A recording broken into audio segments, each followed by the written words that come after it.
What's up, nerds? My name is Brendan, the nerd of many faces, and to my right is Shane at FDScosplay, and we are the Knights of Nerd. And Shane, you know what today is? Sunday? No. Yes. Today is physically Sunday in terms of times of recording, but also today is the awesome day that we get to talk about some really great stuff. We get to talk about what? No. we are talking today. We're talking anime for the main reason being is that Castlevania just released on Netflix this past Thursday, and it brings up some interesting questions that have been around for a while, and I think that it would be a great topic of conversation. But also, today is the season finale of season 1. We have made it. We have made it for one full season. One whole season down. It's been a fun ride so far. So we're gonna have a brief hiatus in terms of the roundtable show, which is what we're now deciding to call this, or what we decided yesterday to call this when we saw each other last. And we'll take a brief hiatus. We'll let you know in terms of when we'll be back, and we just very much look forward to continuing on the nerd conversation. But in terms of this episode today, we have a very hold on. That's insane. That's just kind of hit me right now. Like we've done 10 of these already, and no, we've done 11. We have done 11. Yeah, we've done because 11. We did our special episode for Falcon, yeah, for Captain America and the Captain America and Bucky, as you like to call it. Yeah. Yes. And holy crap, dude. 11 episodes, so many hours of editing, and so on and so forth. But that came so fast. That came so fast. Time flies when you're having fun, bro. It does. It really does. Holy crap. We started this back in January. Holy shikey. And we've been talking about, I mean, it's been, see, we're in May right now. So, I mean, it was around, crap, it was almost around this time last year that we started really seriously talking about doing this. Indeed. So it's been, wow, this is crazy. But so yeah, sorry, I just went off on a little memory lane walk there, and you know. No worries.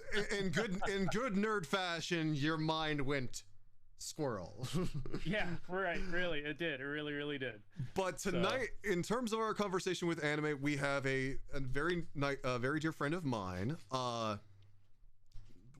Lizzy. You all know her probably as the Wig Doctor if you've gone to some conventions and have seen her booth, where she's toiling away on cosplayers' wigs that have either like flopped or gone astray. She's there with hairspray. Why did I come up with the fray and hairspray rhyming, whatever? But no, I am just completely in awe of her talent and what she does. I mean, I've seen her at many different cons, and it's amazing to see her just sitting there with the wig. I think the first time that I saw her was it had to been Comic Fest, and she was set up in the, like where you usually have the video game set up. She was set up in there, and she was rocking and rolling on wigs, and people were bringing their wigs into her for styling and for fixing, and I believe she did a panel on it too as well. And I was just like, wow. That was at Coliseum. Was it at Coliseum? Okay. It was that was at Coliseum, because I think that was the first time that I was doing video games with them, and also I was like the pseudo like tech AV guy, because that happens at every small convention that I go to. It's like, AV, get in here, because we're having problems. And I'm like, because no one actually uses standardized equipment. But let's bring her in. That being said, it's like, let's bring it. Goodbye, Katara. She leaps over my shoulder. Let's get Lizzy in here. Lizzy, my darling, how are you? Thank you for joining us this evening. Hopefully, it's a pleasure. Hopefully all is well with you and your family. Thank you for taking the time. And I could think of like really no one better to have in terms of this conversation in regards to Castlevania, anime, And because one, I've seen your decor of your place, and also the wig stylings that you do are, I would almost say, it's like, and correct me if I'm wrong here, like 95% based in the anime realm. Yeah. Oh yeah. Mostly like it's pretty much an assembly line of Deku wigs depending on the convention. So Deku. yeah, I'd say 95% of the wigs that I do are anime based. Depending on the convention, usually I get, mostly Deku wigs. They just come like in a little assembly line. Like here's another one, here's another one, here's another one. Oh wait, no, wait, here's a Link one. Oh no, there's Deku again. Awesome. Well, I mean, because wigs, hairstyle is something that's very important to a character, and anime has some of the most craziest hairstyles. Oh my god. Yeah, just trying to translate that, because the worst. I used to do so many All Might wigs, but yeah, the worst part about doing a new anime character's hairstyle is getting the references, because no matter how many angles you get, they're all different. Well, so it's like, I know that I binge watched Castlevania season 4, and we're gonna try and be as non-spoiler as possible, because we all realize that, not everybody has the schedule of a content creator, or has been able to go through and watch all 10 episodes of season 4. But which threw me through a loop, because I thought it was only 8 episodes. Well, okay. To start off with, let's go back to the beginning. Let's go back to the beginning. Yep. Let's go back to the beginning of Castlevania season 1. It was 4 episodes. And those 4 episodes were epic. Epic, and started, it's like, I would say that they started like a tidal wave in terms of animation, and and I'm like, where is this from? And I mean, I guess we might be hitting this question a little bit early, but it's like, to me, it's like, is this an anime? Because if so, it's awesome. But then I find out that it's like, season 1 is, I think, produced in Austin, Texas, from Powerhouse. And then it's MUA for seasons 2 and 3, and maybe 4. I don't quite necessarily remember. But those 4 episodes like got me, like, I think anime has the, and Lizzy, you can correct me if I'm wrong here, but generally anime has the 3 episode rule, and if they don't have the hook by the 3rd episode, it's not going to be a good anime. Or, I mean, because I generally use that for any type of programming that I actually watch. It's like, if you don't have me by the 3rd episode, I'm not going to invest any more time. It's usually like a general rule for anybody that watches a lot of anime, because there's only so much time in a day that you're willing to devote to an entirely new property, new series. So usually you'll give it the 3 episodes, and if nothing's grabbing you, then you can just move on to the next one. But yeah, like, unless like you hear from like the grapevine that, oh, it gets so much better in episode 6, you gotta just give it till episode 6. Usually episode 3 will tell you if you're gonna like it or not, because the aesthetic is usually there, and you usually know what you like in an anime, what you dislike. So by the time episode 3 rolls around, you'll know, and then you can either keep going or just pass it by for something else. And I think that's what made season 1 of Castlevania such a huge success, is because it was only 4 episodes. Yeah. Less than 2 hours worth of time in terms of investment, but those 2 hours, it was a jam-packed, fantastic ride that you all got to go on to. And somebody said last night to me, it's like, well, isn't season 1 and season 2 just combined? It's like, well, theoretically yes, and theoretically no, because season 1 is just establishing all the characters. They're establishing the players. Season 1 is exposition. Well, I think the reason why they did that is because they weren't sure what they had. Like, I mean, they're launching a new anime, based off a video game, and just with the history of transitioning a video game into just about anything, usually doesn't It does not fare bode very well. Yes, no, we have a whole entire another episode dedicated to that. Yes, exactly. But we also stated that, and it's like that video games translated to animated features do by far better than their live action counterparts. Yeah, and, I mean, well, so according to Rotten Tomatoes, so on Rotten Tomatoes, it's got a score of 79. It's really for season 1? No, for the whole series is a 79. Really? What? Yep. And it became the first ever adaptation of a video game to not get a rotten score of 59. Okay. Okay. Well, okay, so I have another question for you. So that's, since you're looking at Rotten Tomatoes, was that the critics' score? And what was the viewer score? Because that can make a difference. Because I do find myself disagreeing with the critic score quite frequently. I do too. Hold on, my phone turned off. Well, while he's looking that up,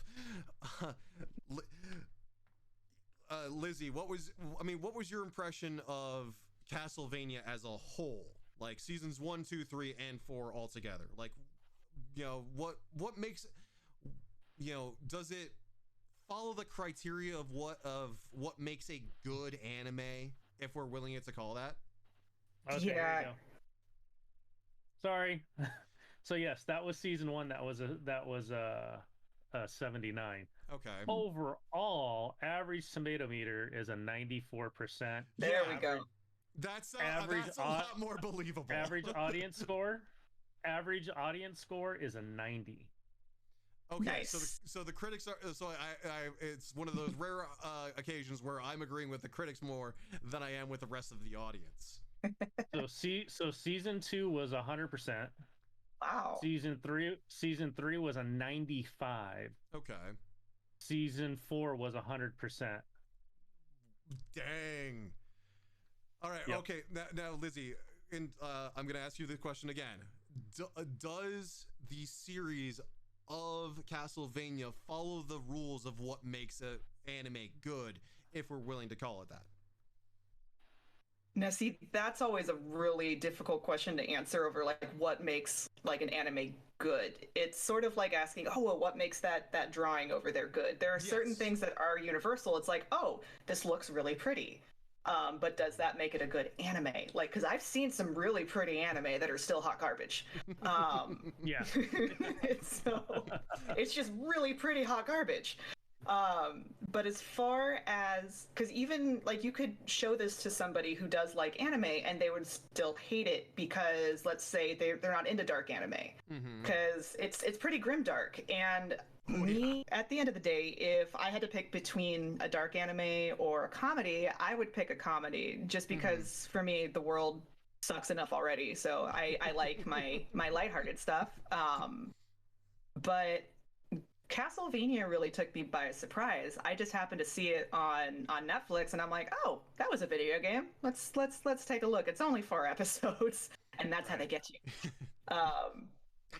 And then just Castlevania overall was just fantastic. Their just dedication to excellent animation. Their writing, their dialogue is top notch, and their voice acting is some of the best I've seen in a long time. Well, and it's like I mean, to go into that just a little bit deeper, you have Richard Armitage, which is Trevor Belmont. More notable, it's like probably more notable as Thorin Oakenshield from The Hobbit. Yeah. James Callis is Alucard, which I remember him from Eureka. Graham McTavish is Dracula.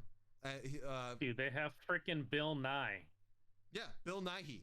I mean, dude, how can you go wrong with Bill Nye? I mean, Saint Germain. Yes. No, uh I mean, they had, well, and then also for those people out there that are X-Men fans, they have they have I need to look at her name because otherwise I'm gonna butcher it. Rila Fukushima, who was in the Wolverine. Yep. With Hugh Jackman.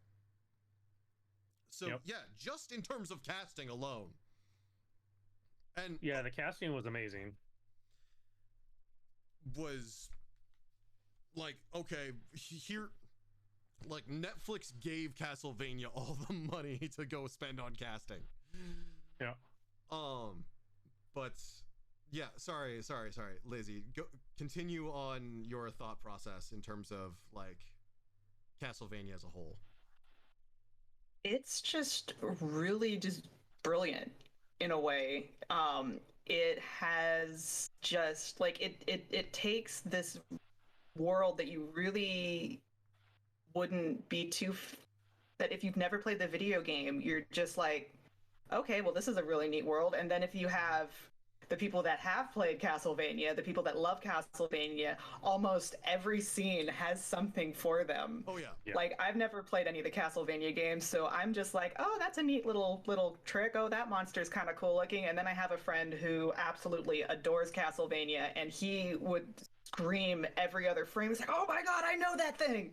Yeah. He was the Steve Rogers. I understood that reference the entire time. That's cool. That's cool. I think in terms of anime aficionados, I think, Lizzy, you here are the expert. I dabble, and then I think Shane is the least experienced of us in regards to the anime world. But Shane, you know the Castlevania games better. Yep.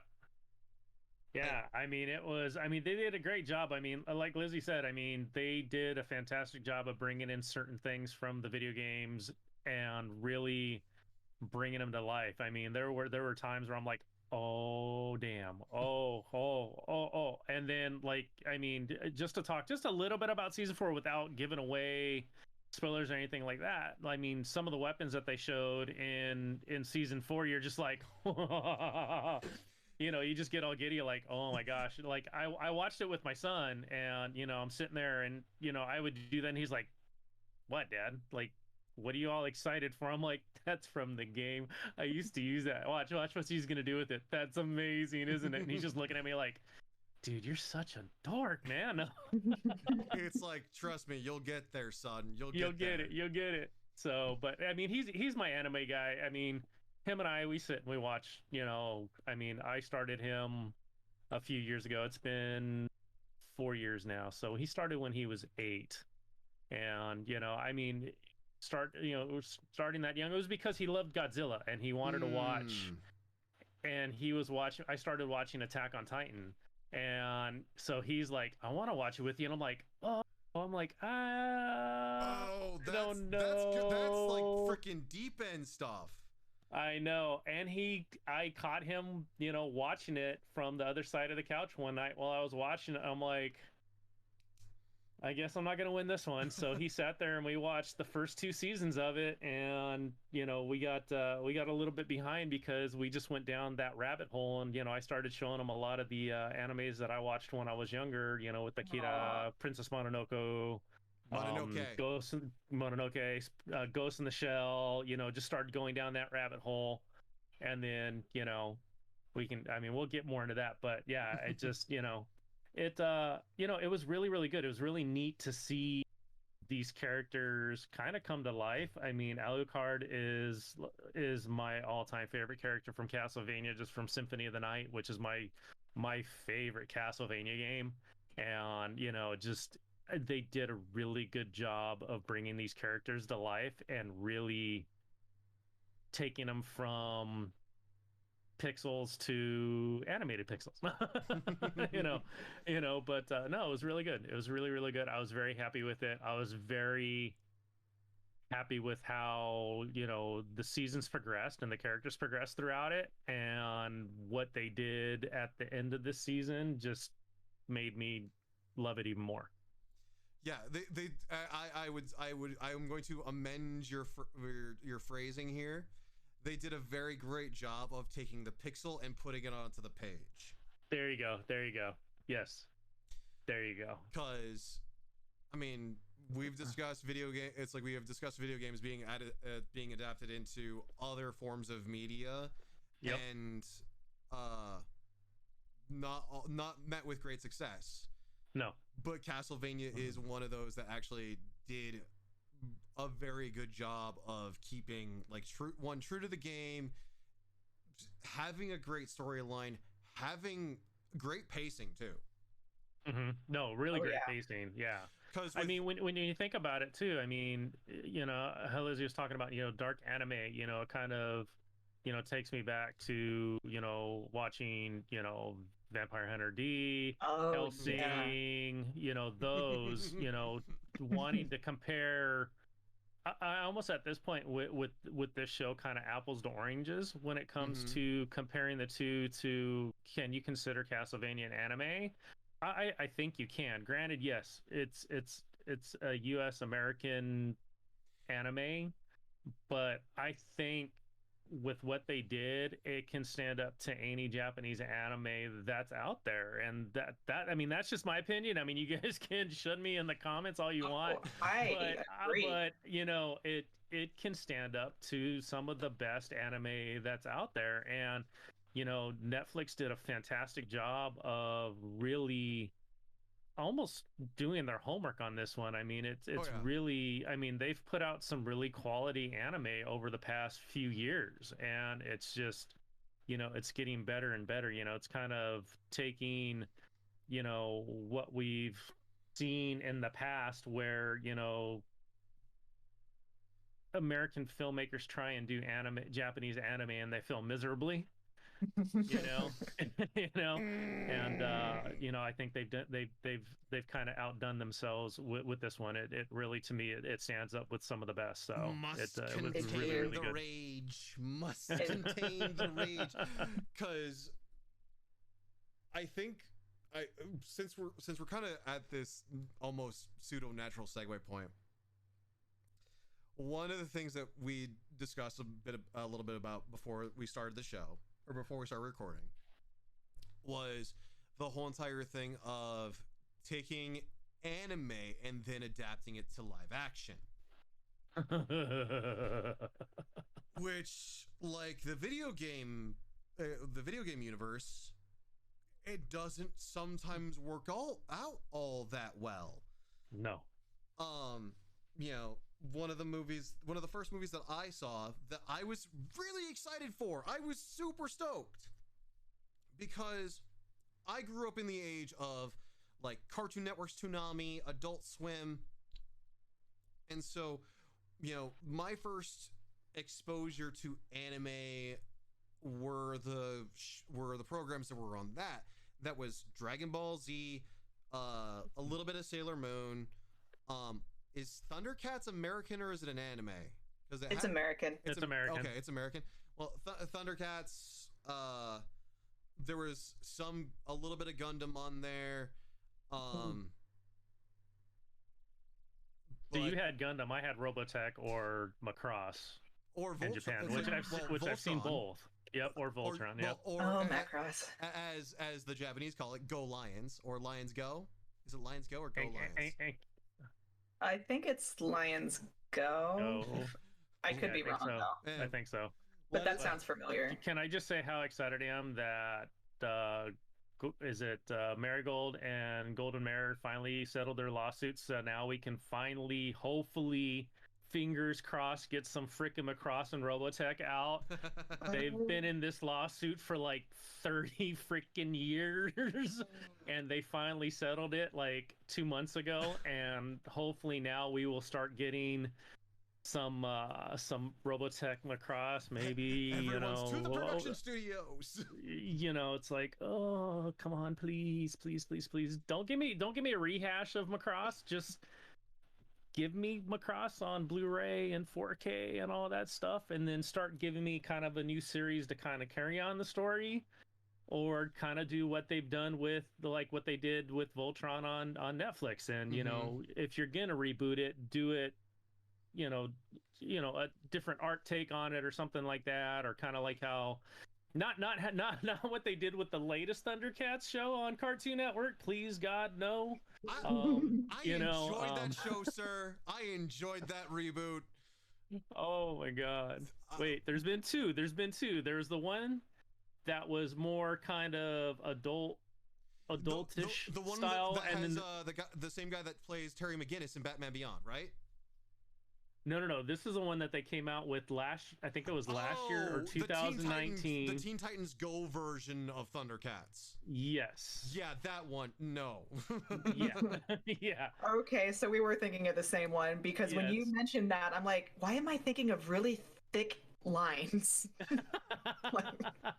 Because for me, it's like the one that they actually produced that was similar to their reboot, to Cartoon Network's reboots of He-Man and the Masters of the Universe. It had a very similar artistic style. And also, I mean, great voice acting. They had the guy who originally played Lion-O come back to do his little, you know, cameo for like the first 2 episodes or something. But then it was meant for a younger audience, and it kind of fell flat from there. And I was like, oh, but I was enjoying the story. I want to know the ending. But I guess, you know, I guess the question that we're ultimately trying to answer the question of what makes an anime good, and now we're getting into the whole entire thing of what is considered anime, because we've talked about Castlevania, and we know that it's American based, because Powerhouse Studios, I think, did season 1, and then MUA, which was under a different name that I cannot remember at this current point in time, but they're based in Korea.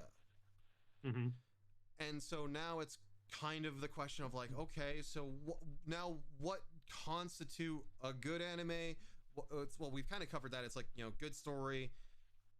I mean, it all comes down to story, essentially. It's like, is the story good? I think would be... Well, I also think it comes down to not just the story, but just the overall art design. You know, when you think about it, when you think of Japanese anime, is what makes it stand out so much is the animation and the art design of those animes are so beautifully done, and so just not to try and make a pun, but artistic.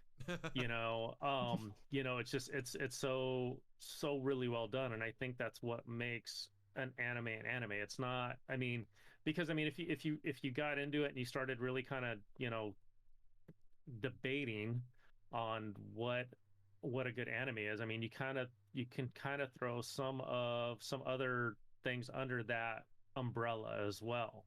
You know, but it just, I mean, when you really think about it, it definitely has to have a great story, great art, and I think it definitely comes down to, you know, as well as the acting, the voice acting, because I mean, I've seen some really beautiful anime with some really terrible voice acting. Like, you're just like, oh, it's like someone's doing this for a paycheck. yeah, pretty much. I mean, you know, it's... Go ahead, Lizzy. It's funny that you mention the voice acting, because I remember when I was a wee little nerdling and I was really into anime as a teenager, I was what you call a weeaboo, where anime, it was only anime. Everything had to be anime, and it had to be in Japanese. It had to be with the subtitles. And, you know, if you weren't watching it in Japanese, you weren't really experiencing anime. And then I remember getting the biggest slap in the face, because you mentioned Vampire Hunter D, and this memory popped up. The Vampire Hunter D movie from the year 2000 was originally dubbed in English. Yeah. The Japanese dub did not come until later. They did the English dub first. And I remember hearing about that, and it was like my whole just perspective on what, you know, makes anime changed. Right. It's like, okay, so anime can be dubbed in English first. Cats and dogs are now living together. Right. Just chaos. Well, it was... go ahead. Because one of the things, because I I've had the pleasure of meeting a voice actor that's known throughout like the video game world and the anime world, Yuri Lowenthal. I've had the pleasure of meeting him multiple times, and having conversations with him about like, you know, some of his projects and stuff like that. For those of you who don't know, Yuri Lowenthal has he's done Spider-Man, he's done Ben 10, the teenage version, but most notably in the anime world, he is the voice actor to Sasuke Uchiha in Naruto. And you know, I mean, his performances are always top notch no matter what it is that he's doing, because he's also in Dota's Dragon Blood as well. He's the main character whose name escapes me at the current point in time. But, you know, I mean, again, line delivery is a thing, making sure that you have the right actors, and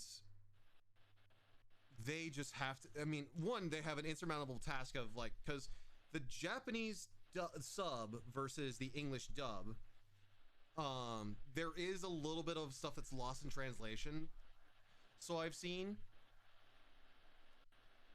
So being able to capture that same essence via the English dub, I have the utmost respect for. Yeah, it's not easy, because a lot of people get angry when you change things from Japanese to English. But I think what a lot of people don't understand is how hard it is to translate certain things from just one language to another and have it have the same impact. So you have to take you know, a phrase that might not even exist in English and find an equivalent that not only makes sense, but it seems like something the character would say, and then you have to figure out how to adapt it to match the lip flaps, because you're not allowed to edit the lip flaps. That's always been like a, not even an unspoken agreement. Like, you do not edit the lip flaps. You write the dialogue to fit into the character's lip flaps. Is that one reason why? Is that a reason why Team 4-Star got into a little bit of trouble? Because, oh no, they just got in trouble for flat out copyright. Because I mean, I'll have to admit, I enjoyed watching their stuff when they were doing it. But I will say, it's like, you know, I could go through and watch their watch the abridged version of Hellsing Ultimate. And then I would go watch Hellsing Ultimate, just the standard anime alone, and I would feel like I had lost nothing. You're not wrong. Hellsing Ultimate Abridged was just a trip. And like every Halloween, I would sit there and wait for it. It wouldn't be Halloween until I got my Hellsing Ultimate Abridged. Same. And then it's like, and then there was, and of course, like quotable lines up the wazoo, like that was a 72 inch flat screen plasma TV. How can I help you today? Jesus wants a hug. I don't know. Shane's kind of looking like, this is going over my head right now. I don't know. No, I had you guys muted there for. I had myself muted there for a minute because my dogs were having a fit in the background there for a quick minute. So I didn't want to have you guys listen to them having a panic attack. So. Poor puppers. They're fine. They bark at ants farting across the street, so it's okay. The glories of doing a podcast in home studios. We have cats, we have dogs, we have had children, we've had wives. Yes. Thank goodness they made a mute button. No. But I guess, like, you know, we've kind of touched on like what makes it good, what makes an anime good, what makes an anime, what things can be considered anime. You know, so I think we're all in kind of agreement that Castlevania can be considered an anime. Absolutely. I mean, if you're to go onto Google right now, or even onto Bing, and you did a search, just anime, You're just put using anime Bing? in, when the first thing that pops up is popular anime, and the first thing that pops up is Castlevania. Well, are they doing? It's like, are they doing that for search engine optimization, or are they doing that? It could be because right after that's Attack on Titan. Um, God, I'm gonna murder this. Rakagurui, Rakaguru. Lizzy? I don't know. And then you've got One Piece, and then you've got Dota Dragon's Blood, and then One Piece. My Hero, Black Clover, and then a couple things in Japanese because I don't read Japanese. Then you got Naruto, Bestiaries, Demon Slayer. So I mean, they've got it lumped in there with some pretty top tier anime. So the anime that you're wondering about that you had a hard time pronouncing. Cover picture is a girl with red eyes. Yes. Kakeguri. Kakeguri. Okay. See, like I said, I was gonna murder it. So. Well, one, you just didn't. It's like you mistook you mistook a K for an R. I did. So I did. And but so okay, so you know, we're talking about Castlevania. We're talking about what makes you know, a good anime. So this popped up too with Castlevania under top picks. The new Transformers, War for Cybertron. Huh. That's interesting. The anime on that is phenomenal.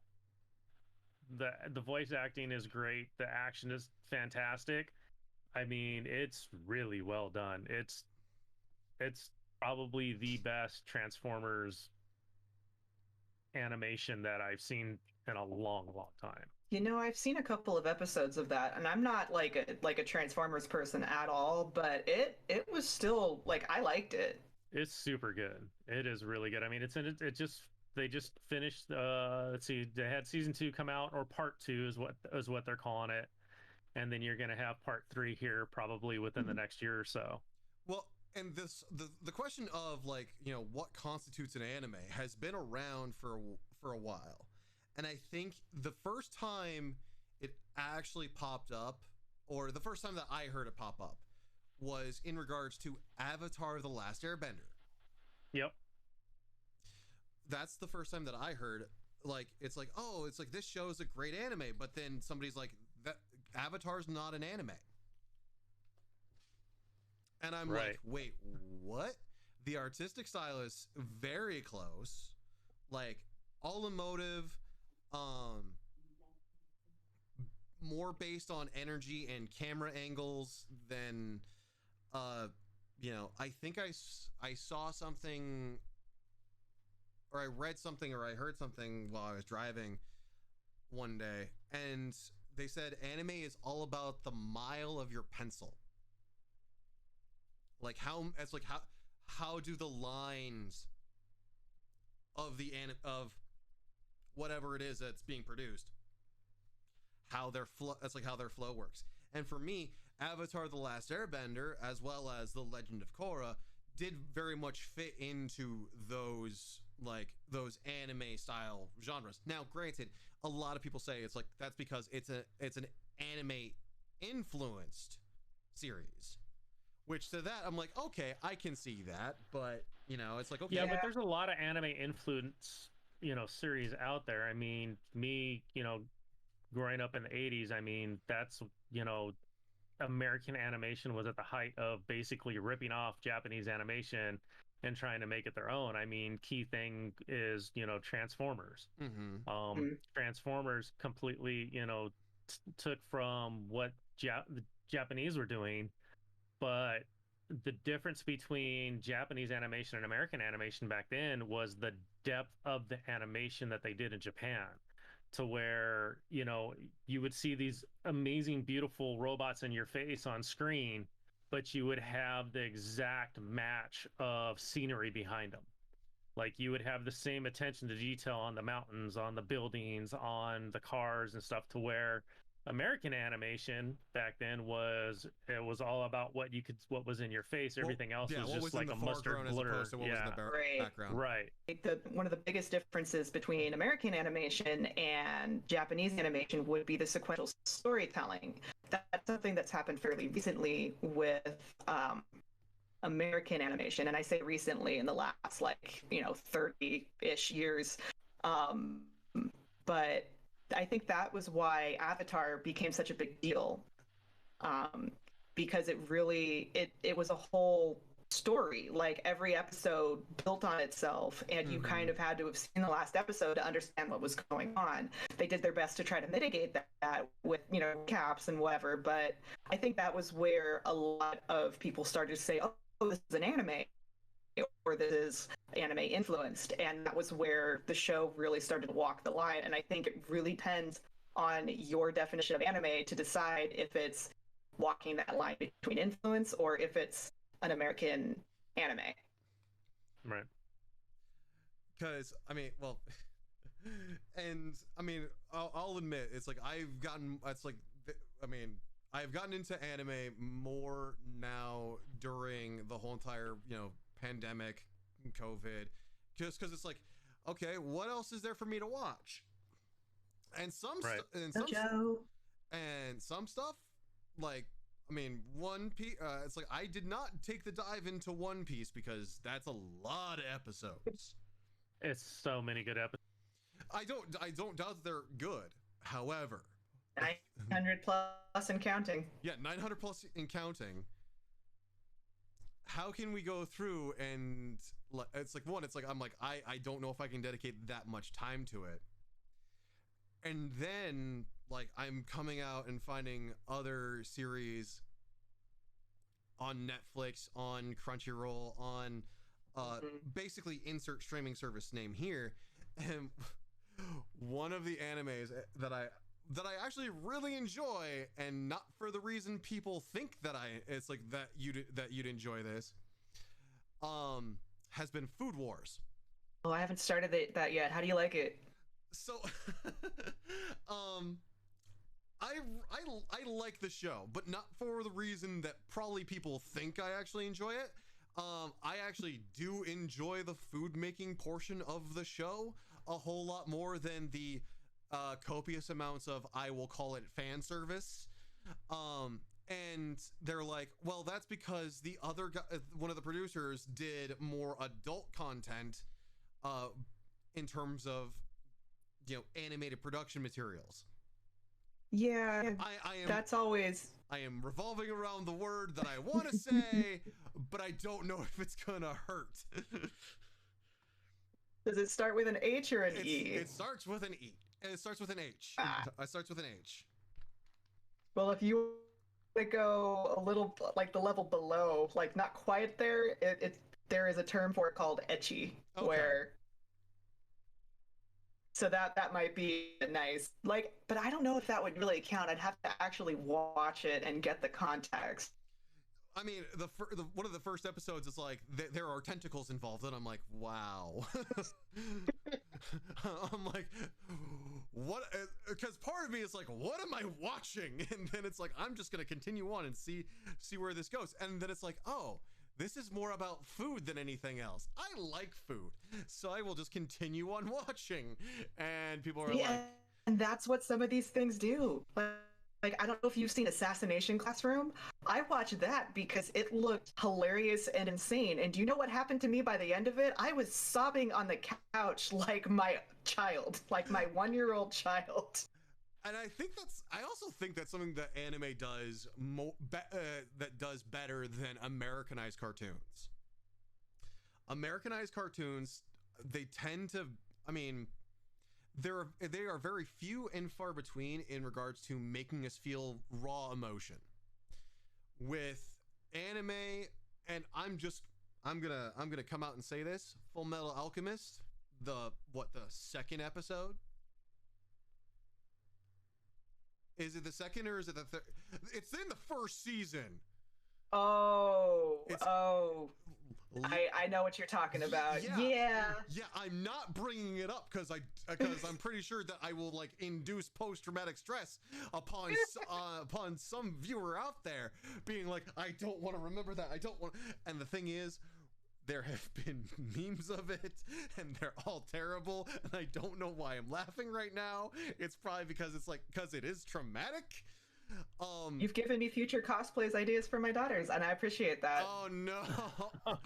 For your daughter, she won't know. For your but daughter, I'll know, and that's all that matters. For your daughter and your husband. Oh yeah, no, he's going to be dressing up. We already decided he's going to dress up as Maze Hughes, and we're going to have some fun with that. Oh no! Oh no! No! No! No! No! Oh yes! We have really descended into madness here. But I mean, when that happened in Full Metal Alchemist, that was a full body hit. It was knockout.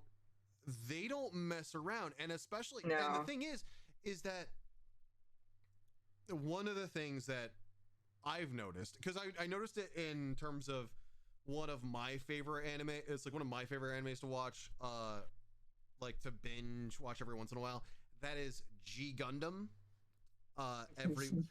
Everyone throw. It's like, that's not a good Gundam series. It's like, I know it's not great, but I enjoy it. No. That is the best.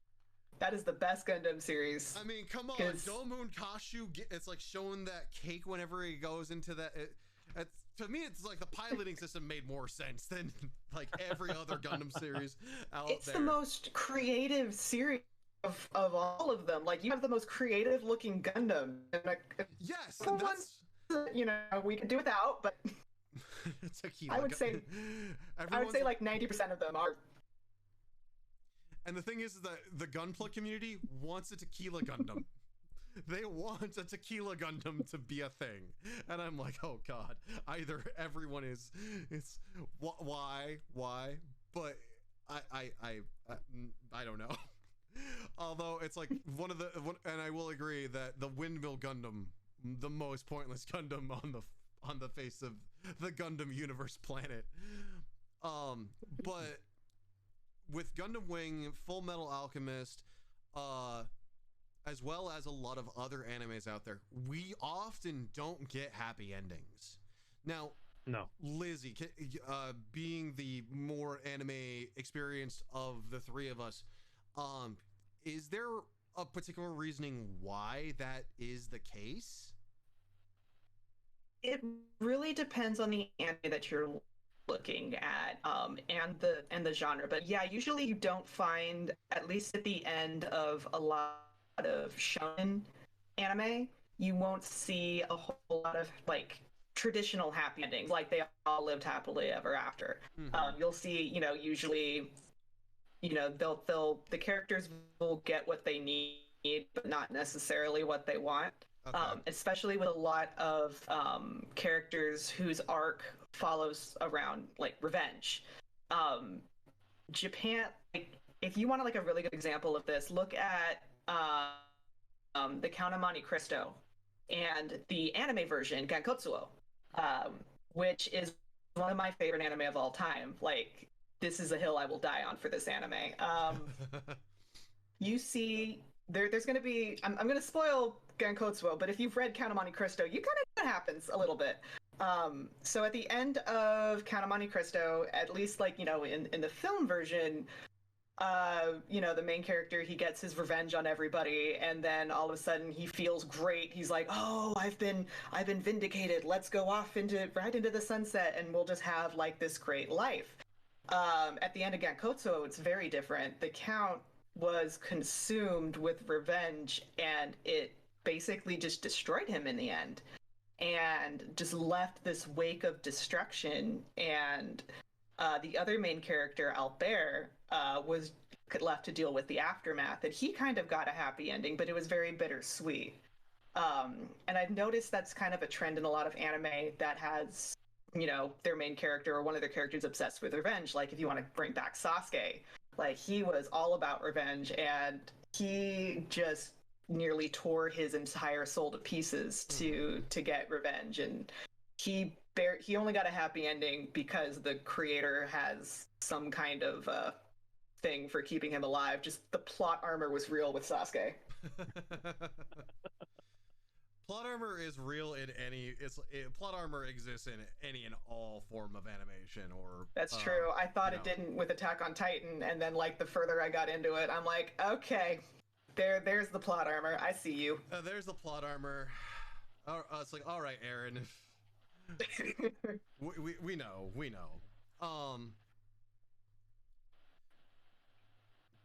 Because because I will admit, it's like when I first watched Full Metal Alchemist, I'm like, well, and also with G Gundam too, it's like because it suffers from the heavy rain bug.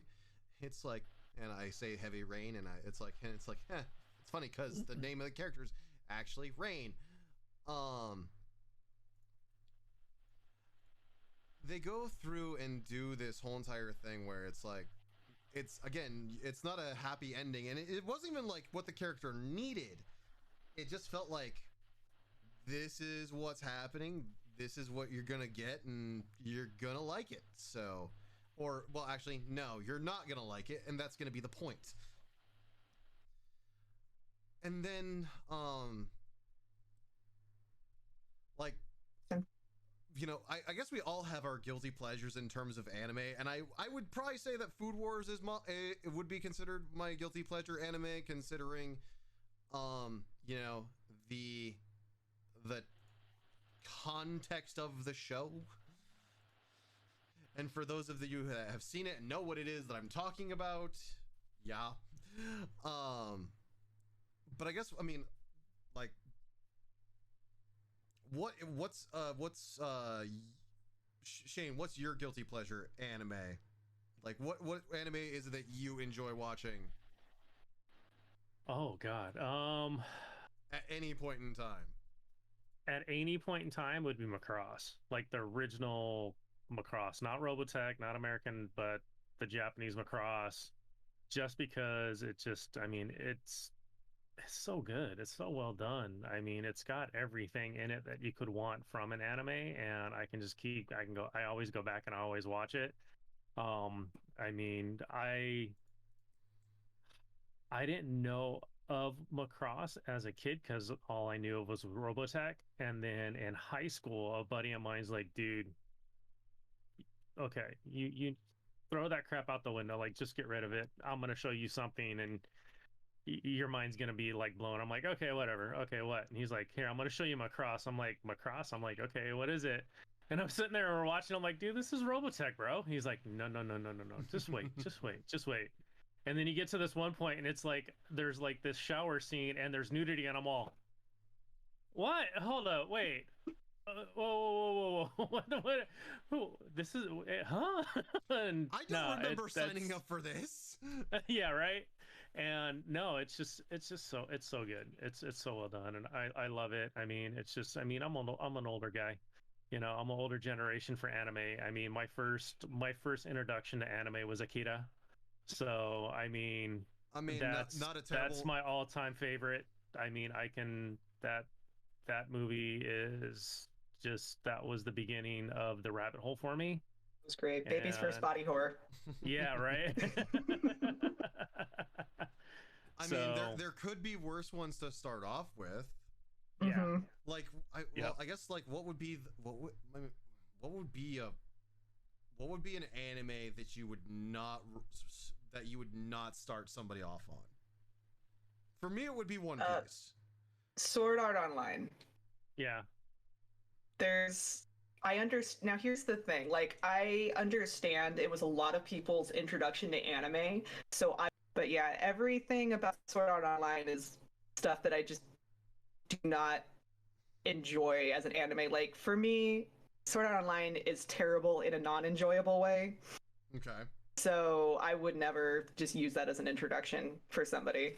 And it... Because what would... Like for me, it's like the reason why I choose One Piece, even though yes, it is a good anime series, is just because there's so much of it. I don't want to throw somebody into the deep end. Yeah, that's a lot to put somebody through. I mean, I definitely think something shorter, I guess. You know, it just I mean, I think I would start off with with a movie. I mean, you know, just something just to get the palate wet, you know, something that's not, you know, you're not gonna have to sit and watch for 6 months to watch everything, you know. So something from Studio just something Ghibli. Short and sweet that's gonna make the biggest impact. Like, and it also depends on like the person you're introducing the anime to. Like, if I was introducing my mother to an anime, I wouldn't sit her down and be like, all right, so this is called Hellsing. Thank you for stopping by from church to watch this with me. I think you're going to really enjoy it. No, I would introduce her to, and I did. I took her to go see Ponyo in theaters, and she absolutely adored it. She thought it was cute, it was wholesome. And for my dad, what did I introduce him to? Oh, Cowboy Bebop. We sat and watched the first 3 episodes of that, and he dug it. Yeah, it was my son's first introduction to anime was Ponyo. Oh. He loves that movie. Like, I mean, when it came out, and I think we saw it, I don't remember if we saw it in theaters, if we saw it on Blu-ray or DVD. But yeah, that's such a great film. That's a great introductory for anybody. I think, just because it's so. I mean, it's Studio Ghibli, and you know, it's just so well done, and it's such a great story, and it's cute, and has everything that you could do. I mean, it's definitely a great starter for kids. I'll tell you that much. Oh yeah, my daughter loves it because she loves all the music in there, and she likes, you know, bright colors. She doesn't really understand what she's seeing, but whenever she sees like Ponyo in like her human form, she kind of looks up and yeah. Like, I mean, I know that for me, it's like I said that my base the anime that I started off with was like Dragon Ball Z, but I think what made me fall in love with anime was Princess Mononoke. Oh yeah, so good. So good. I mean, that is my favorite Ghibli movie. Because the storyline's fantastic. 2, you have this whole entire almost movement. I mean, you have this. Like, it had it hit all the check marks for me. Great storyline, great artistic direction. You know, it kept me engaged for me being 13 at the time, I want to say. And I mean, it was just really good. I mean, I don't know what else to say about it. Right? That's sort of when you get into like what makes an anime good. You're looking at this, and even though you can't really like explain it, you're like, this is good. Like, and I need to show everybody. It's like, this is good. It hits all the feels. It hits the right buttons. And, you know, can I show my friends this and, you know, not be judged too harshly? Because we're all the same as you, man. So you're good. Oh yeah. Well, no, it's like, because there are some people out there. It's like I have said. It's like, I have watched Food Wars, and they're like, wait, you've watched Food Wars? I'm like, yeah, and I really enjoy it. Then you get that look. Then I get You're that. Like, oh, okay. I'm like, yeah, Food Wars, great. We know why you watch Food Wars. And I'm like, not for that I guess now I'm gonna have to watch Food Wars to find out what you're talking about. Don't watch it when the kids are around. Okay. But still watch it. Okay.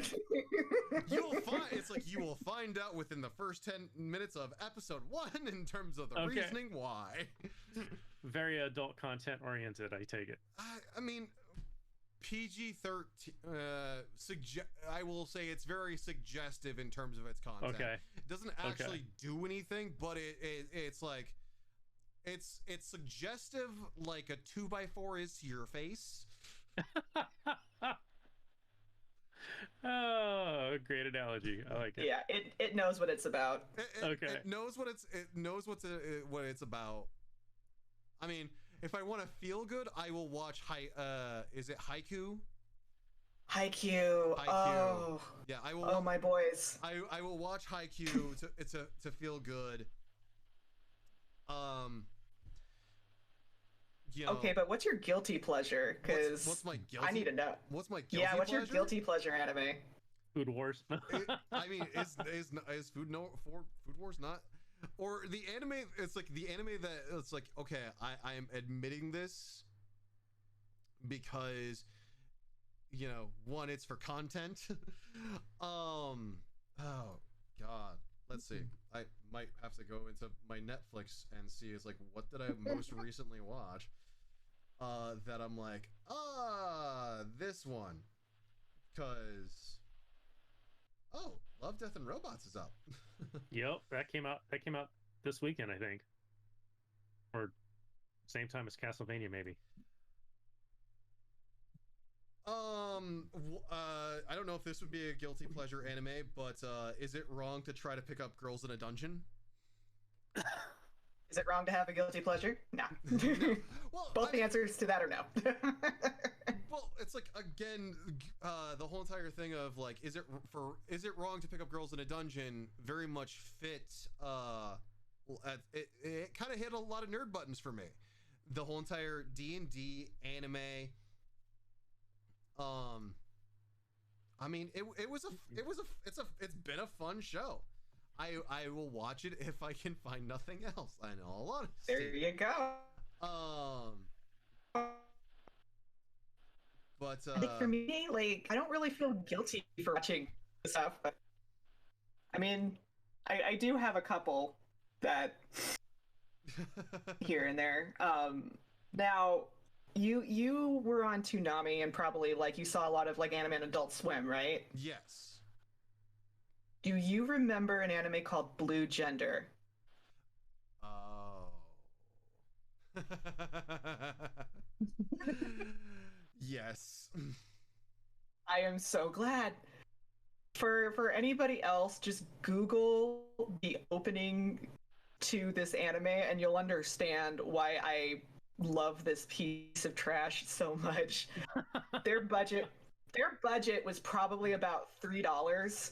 And it shows in just about every frame, and I am here for every moment of it. Like, because like usually like the anime openings, that's where most of their budget goes because they're trying to grab you. It's like, okay, well here's kind of like this cool animation. 95% of their opening animation is just like slideshows, like the occasional like hair in the wind, and then one of the giant bug monsters that are in the anime moving around, and that's pretty much it. The rest is just a slideshow. And I will the say anime that, isn't much difference. All right, I am checking out the trailer right now. wait for Blue Gender or yeah, okay, that's Blue like, Gender. Because the song though slaps. Like the opening song, I still like. I have that on my playlist. Well, okay, so it's like this is something that I've always wondered about, and I don't know if there's like any answer to this. Why is it that the opening credits are so different to the ending credits? And the one anime that comes to mind in regards to this is Jujutsu Kaisen. I wish I have not seen Jujutsu Kaisen, but the best I can come up with like a theory is sort of like with our Saturday morning cartoons, the opening is meant to hype you up for the show, or at least sort of get you in the mood for the show. And then the ending is sort of meant to either like cool you off or just give you tonal whiplash, depending on the genre of the anime. Okay, so that reminds me of the video game Earth Defense Force. Yeah. It really does. It really does. And I love Earth Defense Force, so I may have to watch. You might. I have the Blu-ray. Like I found it in like basically the bargain bin at an anime store, and I just looked at the shopkeep and I'm like, I want that. I'm just gonna take this. I will pay you my American money for this and take it home and watch it. And I showed some of it to my husband, and he just looked at me and he's just like, you know what? I love you anyway. But there is one more that is a genuine guilty pleasure because of just the way that I found it. I was preparing for an anime convention and I needed background noise. And I was on Amazon, which is known for its quality anime. And I found what's called Vatican Miracle Examiners. Oh my gosh. And it is like the premise sounded all right. Like it sounded watchable. It was about two dudes from the Vatican, two priests who went to go examine supernatural happenings and try and debunk them. And the first 4 episodes were dedicated to, I think they went down to South America somewhere, and it went from 0 to Hitler really quick. Oh no. Yeah, pretty much the answer was just, oh, it's Hitler. Okay. Oh no. Oh, it was so great. And then I actually met one of the people that subtitled that anime, that translated it. And I told her about it and she just started laughing and she's like, I hope you finish watching that show because it is glorious. Because I do think that is something that happens with anime more than what happens in any other form of media. They like their twists. They'll go through and they'll say it's like, okay, we're taking you down this one road, and then they will, it's like they will not only like, you know, divert you, they will yeet you across the country onto another freeway that I'm like, I don't remember going this direction. I thought this was supposed to be a comedy, and now I'm in Heartbreak Avenue. What happened? Right. Well, it's like, I mean, we've said this about Castlevania. I think Castlevania actually does take you on that. Does take you a little bit on that journey, but overall it's the same in terms of dark anime. But it's like, wait, I thought this was supposed to be dark, but some of this shit's funny. Right? Oh my god, yeah, it was. That exchange in season 2 between Belmont and Alucard is probably one of my favorite exchanges in like all of animation. Season 3 and the dolls. That could not have come at a more perfect time. Just right at the start of the pandemic. Just, oh my god, I'm losing my mind. It's like, and it's only been a month. It's only been a month. And no, mine was from this season. What I texted you earlier. Yup. I can't even say it. That was probably one of the best one-liners out of the whole series for me. Oh my god! I think I know the line that you're talking about. Where they're sitting there, it's oh crap! I can't remember the character's name right now because my mind is just stuck on this line. But they're basically walking down. No, it's an exchange between, of course, Belmont and Alucard. Like okay. No, it's not Belmont and Alucard. It's Is it Greta? It's Bill Nye's character. Oh. And Barney. Yeah. And, wait, no, Bill Nye. Bill Nye is Saint-Germain. Is Saint-Germain, yeah. Yeah. And one of Dracula's minions, and he's walking through, and he hisses at him, and he slaps the crap out of him, and he tells him, "Shut up! You sound like a cow farting." Well, I will say that one of my favorite. And I was like, wait, I gotta rewind that. Did he really just slap him and say that? Hold on. What? Oh my god, he did. That was great. And as soon as I got that, I was like, I texted Brendan up like, from now on, I'm gonna walk around, I'm gonna slap you and tell you to stop. Just shut up. You sound like a cow farting. It's like in one of my favorite interactions in terms of the show, it was the bromance that we kind of see between Belmont and Alucard very much is reminiscent to what we saw with Sam and Bucky in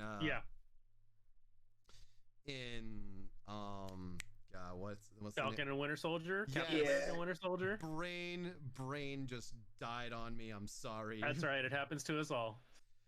And I was like, you know, I like these two. Great. They kind of give me that Parks and Rec feel, like that season 2. It's like, oh, this is my. It's like Sypha comes up. Oh, this is my boyfriend, Trevor, and this is Trevor's boyfriend, Alucard. It's just yeah. The bromance is strong between them too. Oh, they're fantastic.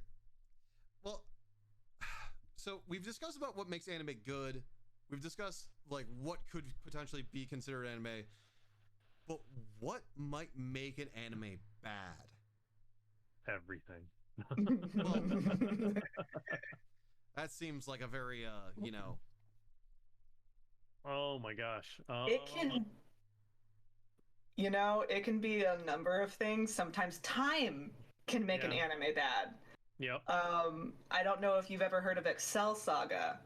That came during the height of lol, I'm so random humor. I tried showing it to my husband a year ago, and he had to get up halfway through and just walk away. He's just like, this is like, she's talking too fast, and it's just awful. Yeah. It hurts, and I'm like, oh, okay. Let's see. I think. Oh God, what was? I'm trying to think of like what has been a bad anime that I have watched. I'm trying to think too, but I mean, I don't think I've seen like an anime where I'm like, oh my God, that is god awful. I just got to get up and walk away from it. But that's just because, I mean, like movies, I'm the same way. I can sit there and I can watch just about anything and love it and find a reason to like it and not hate it. So I don't know. I mean, trying to think. I mean, just off the top of my head would be some of the. I mean, I don't even know. Hold on. I gotta look this up and see if it's even considered a Japanese anime, because it's my son watches it and he loves the toys and he's all about it, and I don't get it. Okay, yeah, no, it's based off a Japanese manga series, Beyblade. Like, oh, Beyblade. Like, oh my God. Yeah. Like, I tried watching it with him, and I just I like playing the tops with him, but other than that, like, I just don't. I mean, I'm probably gonna get chastised for it, but to me that wasn't very good anime. I just the characters were annoying, the story was boring. You know, it just did not catch my fancy as much as it did his. Well, I think that I think that can happen a lot with animes that have a lot of merchandising. Yeah. Pokemon. What? No, huh? I mean, yeah. Oh no, those first couple seasons are treasures, national treasures. Yeah. Yes. Yes. I am going to make the argument though that Yu-Gi-Oh is is an anime that actually falls victim to that. I hate Yu-Gi-Oh. Oh. I love me. Here's my problem with a lot of these like Pokemon, Yu-Gi-Oh, and stuff like that is I worked selling video games for a very, very long time. And dealing with, not the kids wasn't a problem. It was the 45-year-old guys coming in trying to bully themselves through the kids to get these games, and it really put a sour taste in my mouth. So sort of like what's going on now. Yes, exactly. Because that's the same thing's happening with Pokemon I do have cards, to say, right? some of the saving grace for most of the stuff, like, I mean, you guys have heard me say it before, I don't like Pokemon. I've learned to be able to tolerate it because of my son. He loves Pokemon. Like, I loved Detective Pikachu. That I thought that was a brilliant movie. I thought it was really well done. That that took somebody that does not like Pokemon. I made them like Pokemon, and I've gone through and I've watched the series with him. I've literally sat through and watched the Pokemon series with him, and it's good. It's good. So, but it really just a lot of stuff has been soured for me over the years. So thank God I have a son that loves a lot of the stuff that I do, and that is a nerd just as much as I am. And he's reintroducing me to some of this stuff that I was just like, no, just keep it like you see the football field. Okay, take another football field and another one and keep it over there. It's like, you keep that far away from me, sir. Thank you. Yeah, please. Exactly. So, but I mean, I don't know. I mean, yeah, there's some really bad stuff out there that I've really never is. seen. And a lot of it has to do, I think, with how the anime industry as a whole is right now, because it's evolved over the course of time to be very formulaic in certain aspects, like taking a risk, like say making a whole new original anime and trying to take it in a new direction is really risky these days, because that could bring your whole studio under. Because like I said, the anime itself does not make the money. It's the Blu-rays, the merchandise, everything else. So that could bring your whole studio just destroy it. So you need to stick with what works if you want to keep your studio alive, and maybe someday you'll get to make your pet project. So you see a lot of like moe, which is basically like cute girls doing cute things. You see a lot of like, decently popular manga getting adapted like exactly how the manga is, so you don't, tick off the manga readers. And then like popular original anime series tend to be the exception, not the rule, is what I've seen. Well, and because you mentioned this, it's like you mentioned merchandising. Like, how much would the anime versus the manga like make a difference in that? So basically, what the anime mostly exists for is to increase manga sales, as well as because that's tend to be what merchandise falls under too, is the manga sale. That's why I usually don't recommend the One Piece anime to people. I recommend the manga instead. The manga is so good. It's Ichiro Oda is a fantastic storyteller, and he has his own unique style that I absolutely adore. And the anime can never really capture that for so many reasons. But yeah, it's basically there to promote the manga, and that's what a lot of anime does.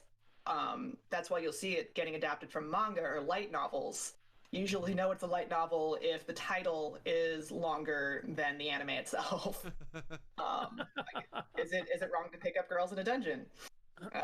Light novel. I think Sword Art Online started off as a light novel. But yeah, basically anime is an advertisement. So when you see them going against the grain, like there was an anime called Yuri on Ice, which was an original adaptation, and seeing how popular that got was kind of amazing. And it's really difficult to make original content in the anime industry these days. Yeah, I mean, we got Beast Wars out of it, so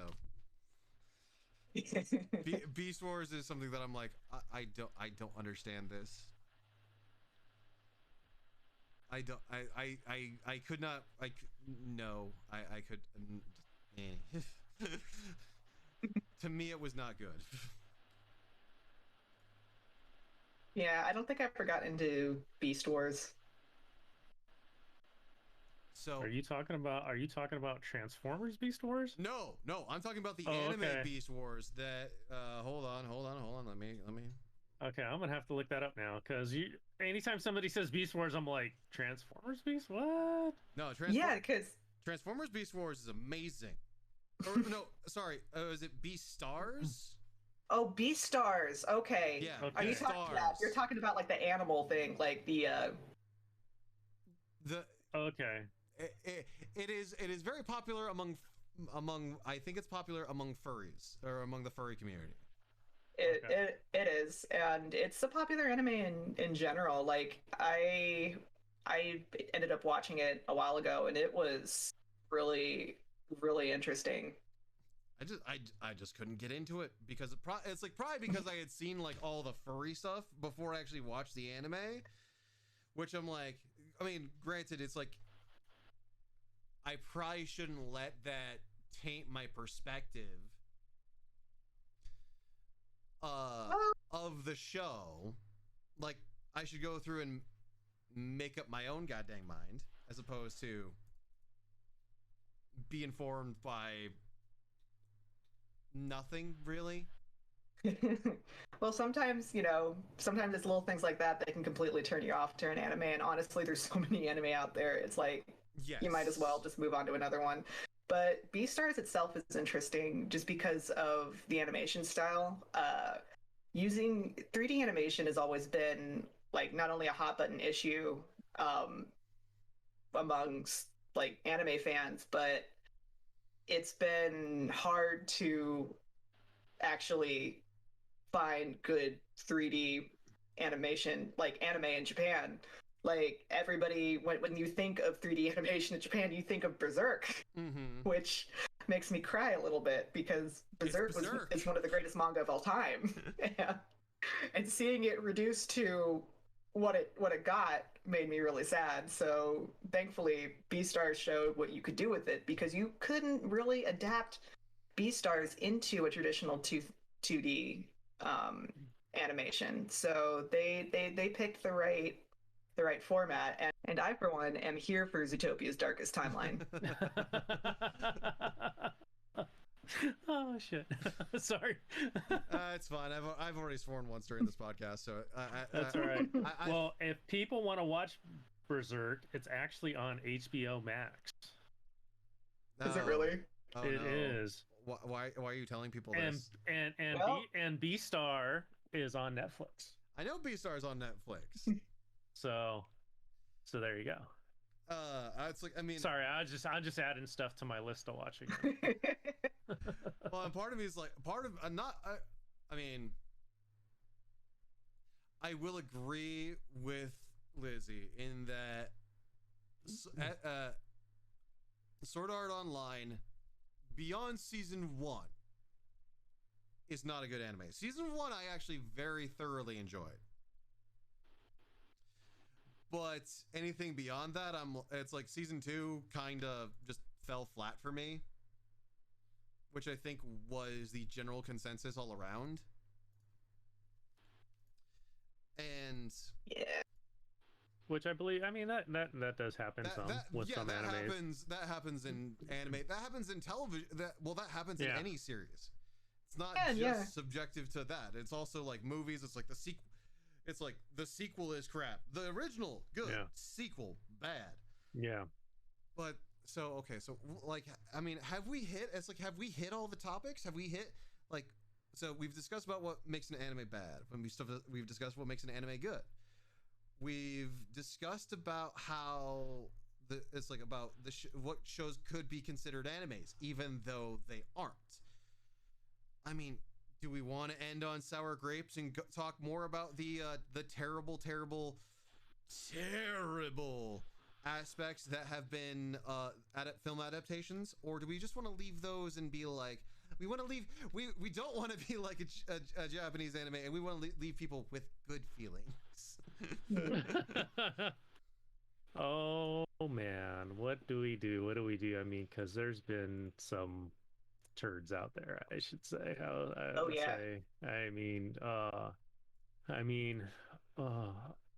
damn it, dude, you're taking me down in a rabbit hole. I know. I've already been comparing like the 2 different Death Note movies in my head, and I'm like, well. That and I mean, I was really excited for the live action of Attack on Titan. Oh, that looked so good. Oh, it was so bad. So bad. so terribly bad.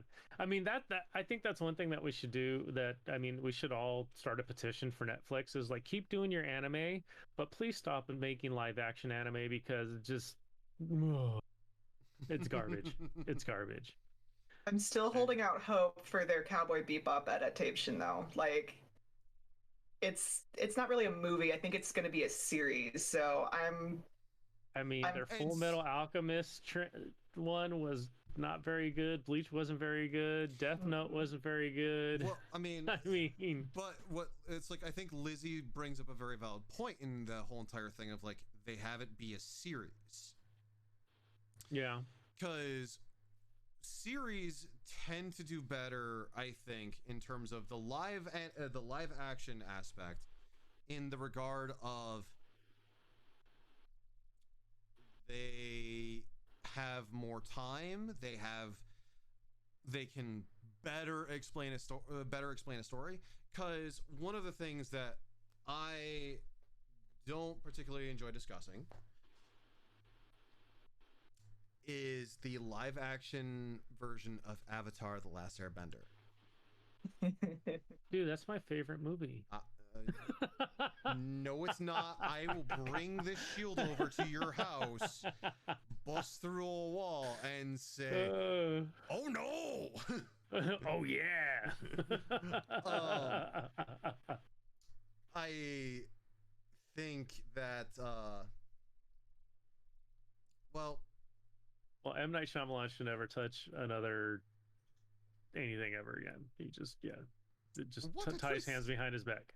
Yeah. Oh, I have so much trauma associated with just trying to go see that movie in theaters and then being so disappointed. Well, I almost got. Yeah. Here's a funny story. Here's a funny story for you guys. So my son. Lay it on me. So my son, he saw the movie first. Okay, he did not see the anime, and he actually he liked the movie, right? He just binged the anime back in February. Okay. And oh my god, he loves the anime. Like, oh my god, he loves it. And he's like, "Dad, that movie was crap." Yes. We've turned one.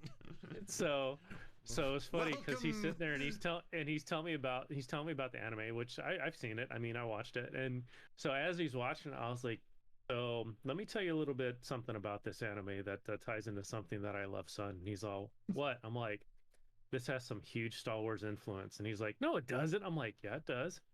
He's like, "How?" I was like, "The creator is the same creator as the Clone Wars, Rebels, Resistance, and Mandalorian." He's like, "Dave Filoni?" I'm like, "Yup, I love you, kid. You're so good." And he's like, "No way." I'm like, "Yeah, how do you think he got his job working for Lucasfilm?" But like, okay, so taking the anime series, or taking the series of ATLA and then trying to translate it into a movie. Now, granted, M. Night Shyamalan believed that he was getting, or thought that he was getting 3 movies. He thought he was going to have the same. He thought he was going to have the same amount of time to tell the story that over 3 movies that the show had. Mm-hmm. Well, after the first one was met with so much controversy and not that welcoming box office presence. Oh, it's because you changed the damn story. Well, I'm getting to that point, sir. Sorry. I have so much hate for that film. The whole entire thing is that he went through and, I mean, he condensed... I need to look. He condensed everything we love into a steaming pile of poo. He condensed how many episodes in book 1 into... It's like into 2 hours or almost 90 minutes. So, let's see. Avatar: The Last Airbender, produced by Nickelodeon Studios. Season 1. Scroll all the way down to the bottom. 20 episodes. 20 Aren't they redoing that though? Aren't they doing another movie? Or are they doing a live action series? There was supposedly some stuff about doing a live action series on Netflix. Okay. What has happened to that? No one really knows. I can't answer that question. Yeah. Rapid whispers. Yes. That's what it's all down to whispers now.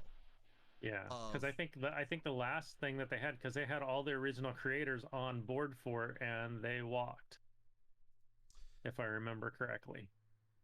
And as to the reason why, I can't tell you, and that's probably a topic for another episode. Right. So, but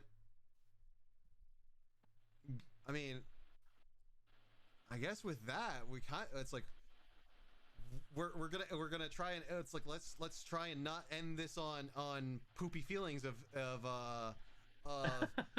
terrible adaptations. Yes. Is there an anime that is coming out, or like either feature film or what have you, that's going to be released here in the near future that people may be excited for? Because I know that Demon Slayer just had their theatrical release of one of their films. Yep. They did. I mean, for me, the one thing that I'm looking forward to now is another Netflix, but yeah, it's Japanese anime. It's influenced heavily by Japanese anime, like, Gundam and stuff like that, and Godzilla and all that. And that's the Pacific Rim series. They just released season 1 this year. They just announced that they're doing a season 2. Yeah, and what, Into the Black is what it's called? Yeah, Into the Black, and that was really, really well done. Definitely a different take on that movie, on that, that series and timeline and stuff like that. And it's better than Pacific Rim 2. It's another one that my son and I got to watch that we really enjoyed, and I'm looking forward to season 2, or however they're doing it out, because with Netflix it's kind of weird. It's like part 1, part 2, part 3, part 4. They don't call it a season now, so they're kind of going the whole UK style of television, where it's like, you either have series 1 or series 2, part 1, part 2. There's no, season 1, season 2 anymore with them. So, but that's definitely one that I'm looking forward to. Another one that I'm looking forward to, which is another Netflix one, is they're doing the tie-in to The Witcher. They're doing a Witcher anime, which is supposed to be out. Hold on, I believe it's this year. I want to say it's supposed to be. I think it's supposed to be coming out before season 2.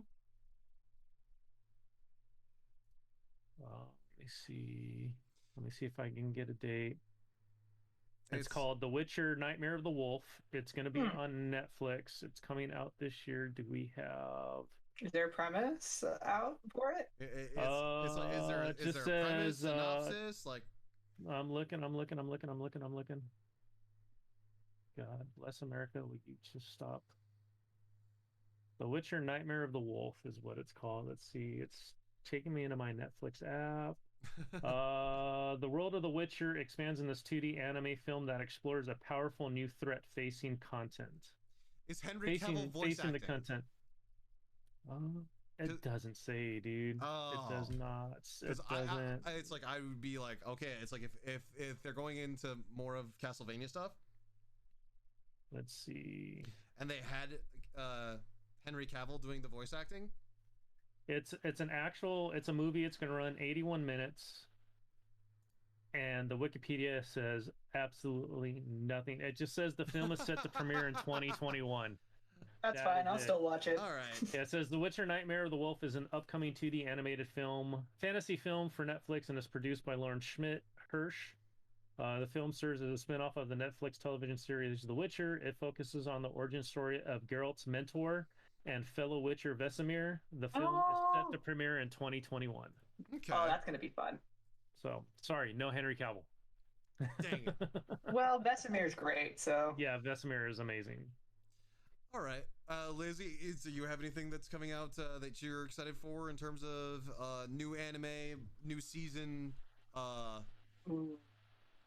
Let's see. So recently they announced a new Dragon Ball movie that's coming out, and I don't know if I'm excited or not for it yet. I need more details because I mean they just said, "Oh, it's a thing that's gonna happen," and it might be 3D animated. So that would be interesting. But you know, the Broly movie beforehand was just fantastic, and Yes. they it had a whole different kind of animation style, which I loved. So they have my trust. So I'm going to see what they give us. And the moment we see Goku start just doing like do, it's like, oh shit's about to go down. yeah. Dragon Ball Z Saiyan Saga. Saiyan Saga, yeah. like Saiyan? Well, it's like, wait, actually, what? if you oh no, I almost will actually, but you can pronounce it Saiyan or Saiyajin. Oh god, it's like AT-AT versus AT-AT. I know a little bit about Dragon Ball Z. Just okay, I'll trust the expert. It is being produced by 20th Century Fox and Toei Animation, so it is going to be animated. I mean, hopefully. Oh, maybe not. Ooh. Goku's played by Lin.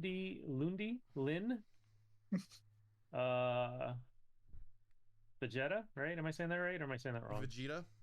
Vegeta, Sam Witwer. And then it's gonna have Dave Bautista, Idris Elba. Wait, Dave Bautista's gonna be in this? Who the heck is he playing? Jason Statham. What? Nappa is Dave Bautista. Oh my god!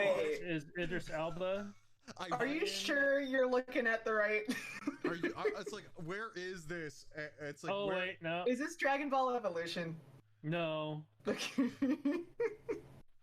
I mean, I would say it's like Dave Bautista as Nappa. Never mind. I will leave the I fell down a bad rabbit hole, and the website will stay nameless of where I went to.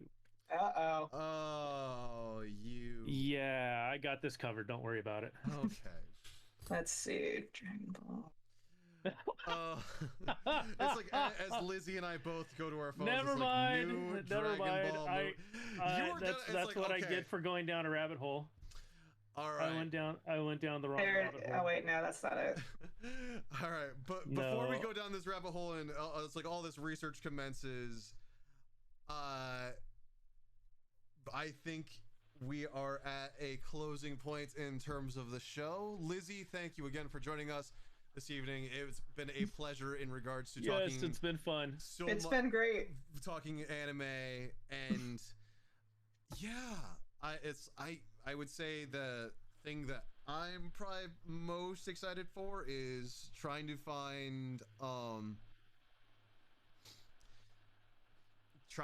some English dubs of Attack on Titan, considering I know that season 7 is the end. And yep.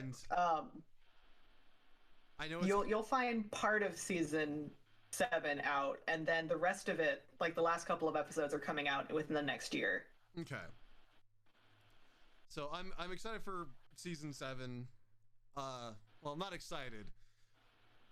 I'm kind of like, this is ending. Oh no. Yeah. Oh no. I read the manga. It's a thing. This is not gonna. This just strap yourself in. That's all I gotta say. Gird the loins. But again, we will have a brief hiatus in between now and season 2 for the roundtable. Please do stay tuned on our YouTube channel for little tiny mini-series that we will be going through and creating, Shane and myself. And until then, my name is Brennan. That's been Shane. That's been Lizzy. Thank you again, Lizzy, the Wig Doctor, for joining us. Follow her at Yes, thank you. Cumber Punch Cosplay as well as Epic Wigs is the right. Oh, Epic Cosplay Wigs. Epic Cosplay Wigs.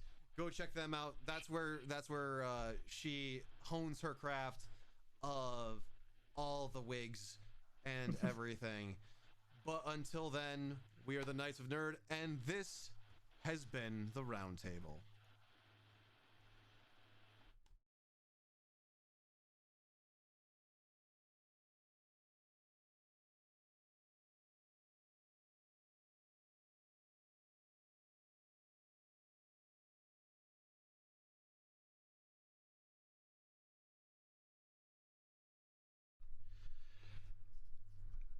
What's up, nerds? My name is Brendan, the Nerd of Many Faces. And I'm Shane, FDScosplay, and we are the Knights of Nerd. Now, you may have noticed that there has been a slight delay in the release of this episode. That's because you can now find us on Outlet. Yep, that's right, Brendan. You can catch us on Outlet with so many other great shows like Con Girls Next Door, Adventures with Pablo, Topics on Tap, and many other independently produced shows. So come and check us out, check them out, and have some great conversations. And if you like what we're doing, go ahead and leave us a thumbs up, subscribe to the channel, or leave a comment down below. Thanks for joining us, and we hope to see you at the Roundtable.